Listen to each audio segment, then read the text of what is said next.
একটা ব্যাপারে আমরা একমত যে আমরা আমাদের বাংলাদেশের যে জাতীয় নিরাপত্তা, সেই নিরাপত্তাকে রক্ষা করার ব্যাপারে বাংলাদেশের জনগণ ঐক্যবদ্ধ আছে, এই ব্যাপারে আমরা একমত।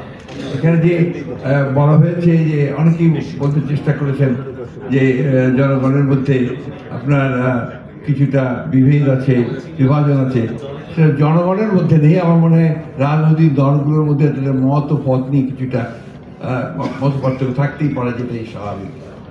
বাংলাদেশের মানুষ সবসময় কিন্তু আপনার ঐক্যবদ্ধ থেকেছে প্রয়োজনের সময়। প্রতিটি ক্রান্তিকালে, প্রতিটি সংকটে বাংলাদেশের মানুষ ঐক্যবদ্ধ হয়ে তারা বাংলাদেশের নিরাপত্তা রক্ষা করেছে, বাংলাদেশকে রক্ষা করেছে। আপনারা সেই তিতুমিরের সময় থেকে শুরু করেন 1924 পর্যন্ত আসেন, প্রতিটি সময় বাংলাদেশের মানুষ রুখে দাঁড়িয়েছে, ঐক্যবদ্ধ হয়ে দাঁড়িয়েছে তাদের প্রত্যেকটি জাতীয় স্বার্থ রক্ষা করার জন্য। 52 ভাষা আন্দোলন বলেন, 69 গণঅভ্যুত্থান বলেন, 70 নির্বাচন বলেন, 71 মুক্তিযুদ্ধ বলেন, সর্বক্ষেত্রে মানুষ এক হয়ে লড়াই করেছে তাদের নিজের জাতীয় স্বার্থ রক্ষা করার জন্য।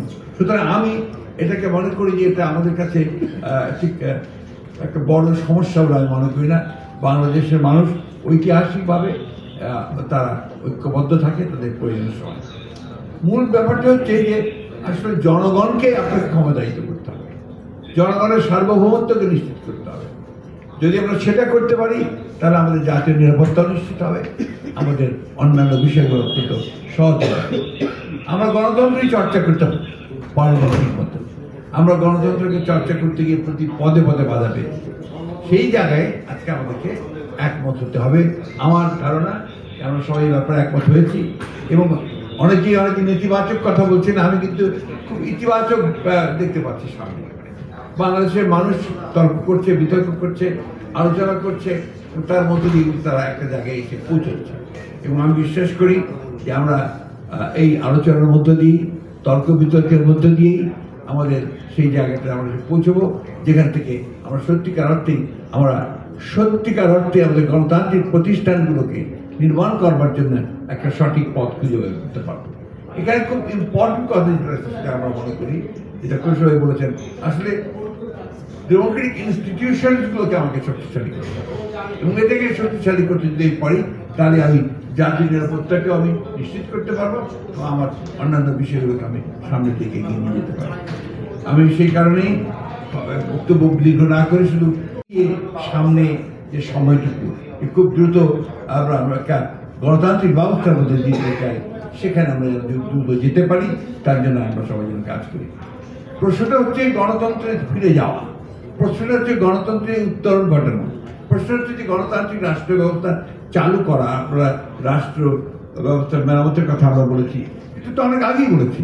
আমরা আপনার সেই 2016 সালে আমরা রাষ্ট্র সংস্কারের কথা বলেছি। আমরা 2023 সালে 31 দফার কথা বলেছি, যেখানে আমরা পুরো রাষ্ট্র সংস্কারের কথা বলেছি।